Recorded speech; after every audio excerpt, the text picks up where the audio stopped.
All right, I'm going to talk about dry roasting seeds. I dry roasting seeds for Bree. If you hear some crackling in the background, it's pumpkin seeds that I just about got done. So what we have on here on the plate are the seeds I use the most for Bree. We have pumpkin seeds here.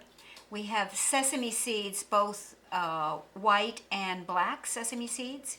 We have chia seeds and we have flax seeds. These are amazing superfoods. And some of them Bree ate every day.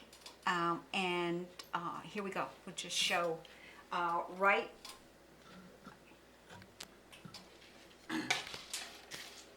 So the pumpkin seeds are more than done. You have to be really on seeds to make sure they don't burn. There's some just a little overcooked here, but the point of what I wanted you to know is you just rinse them, and I'll show this. These go back there, and I'll show you this with the sesame seeds. I've just rinsed them under the tap, nothing else, and just rinse them like that with your hands. Stir them.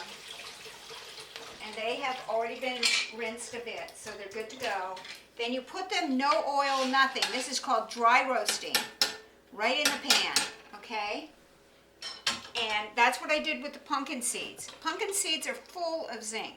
Now, what I would do with these pumpkin seeds, and these are just going to start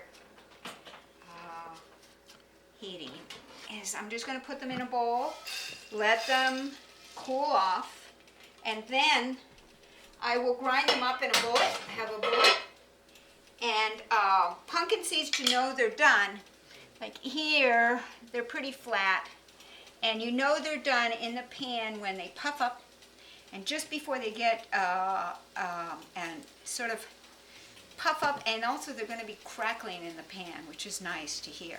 So then you know they're done, okay? And I don't know if the difference, there's definite difference between how they are all puffed up compared to the flatness, and you can easily see that. Trial and error, and you will get there. So once I grind these up, then seeds are always stored in your refrigerator. Please, you don't want them to go rancid. Now the sesame seeds, doing nicely here. I grind these up and I put them in a bottle, any bottle, glass storage please, and then I can sprinkle them. I sprinkle them on grains, I sprinkle them on beans, sea vegetable dishes.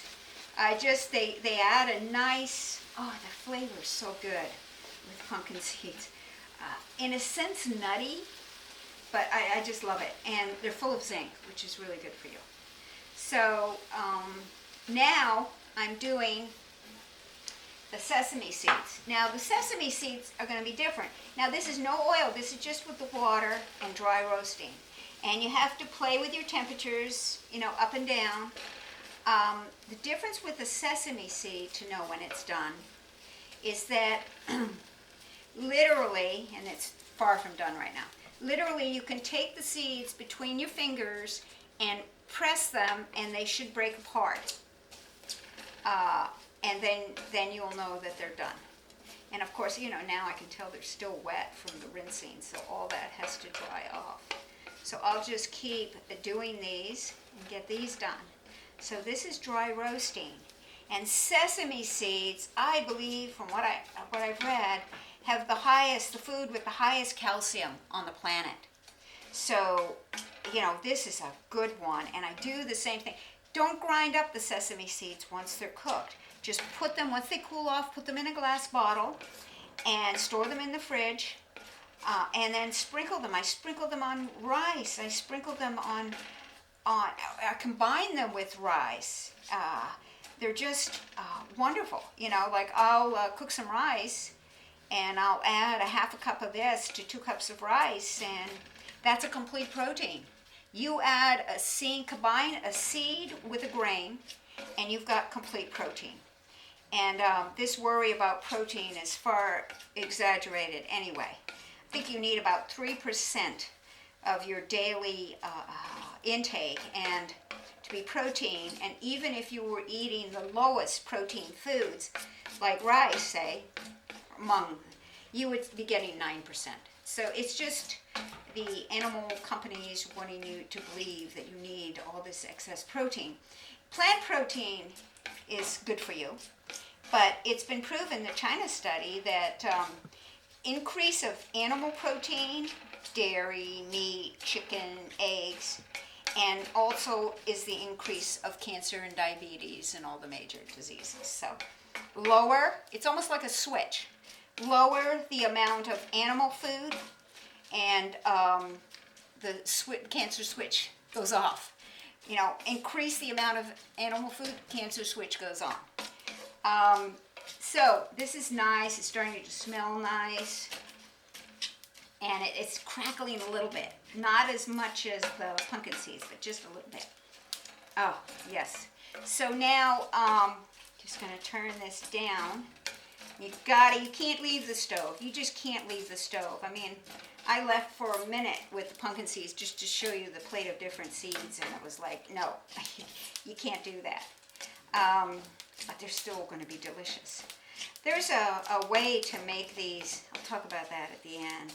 But if, just as they're finished, if I wanted to make this more yawn, I would never do this for Bree or a special needs child, but say your husband, he likes it more, you know, I would have added some either tamari, just a sprinkle at the very, very end of the cooking, or some omoboshi vinegar, which is made from the omoboshi plums, just at the very end, and that's quite nice.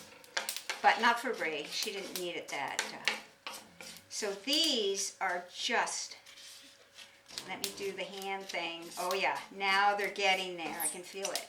Another thing is seeds and nuts, you need to, when you buy them, they need to be in the cooler section of your grocery store. Mine are in an open cooler, all the nuts and seeds, to prevent them from growing rancid. And I store them on the door of my fridge. When I bring them home, this is close. Oh, it smells so good. And put them in glass bottles. You can get these bottles at any hardware store. You know, they're mason jars. And also, most of them come with this type of a lid. You know, but you can buy these extra lids at the hardware store too. So you're not dealing with this double thing. So very easy to find glass bottles, not a problem. Now these are done. I can squish them between my fingers, they're perfect. And then I put them, take them off the heat, and I put them in a bowl to cool off. And then these will go directly into a jar once they've cooled off. There, lovely. Now, the other thing I wanted to talk about, so those, the dry roasting are the sesame seeds and the pumpkin seeds. Now, the other important ones here, major important, is flaxseed. And you can get either the dark flaxseed or a golden colored flaxseed. Full of your omega-3s, full of fiber and protein, okay?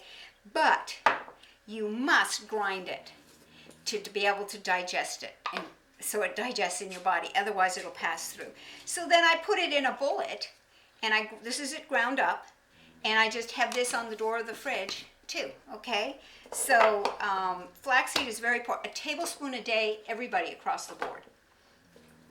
That's an easy way to know it. Then the other one that is a major seed, full of omegas, full of protein, just absolutely wonderful, is a chia seed. And there's nothing you need to do to this. Flax is the only one that needs to be ground to digest, okay? I grind the pumpkin seeds. They don't need to be ground either. I grind them up. I ground them up for Bree because it was easier to add to her food, okay?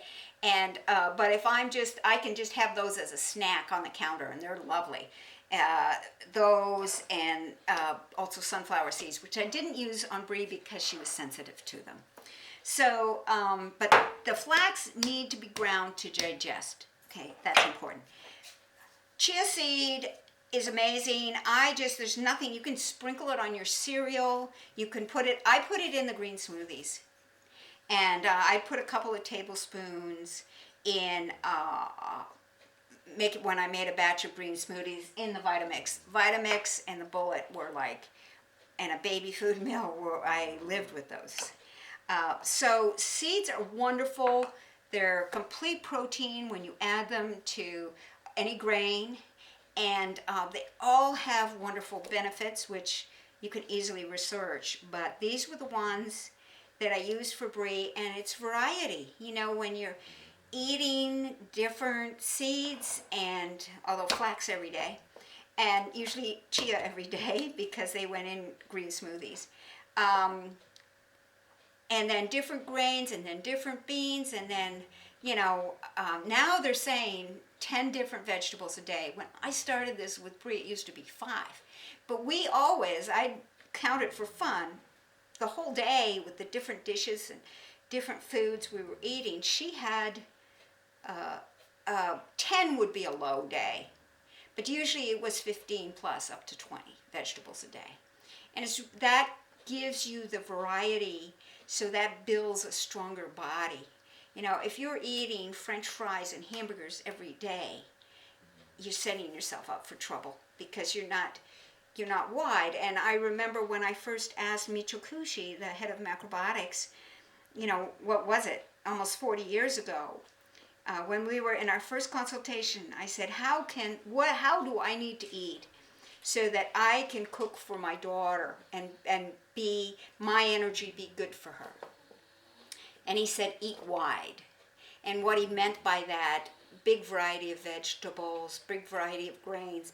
So I would, if I cooked rice one time, I'd cook millet the next, I'd cook quinoa the next, Quinoa is high in protein and one of the foods close to being a complete food on the planet. So please have fun with this. It adds flavor to your food. Please add dry roasted seeds and the ones that don't need any cooking whatsoever. And it's easy to make a batch ahead and store them in the fridge.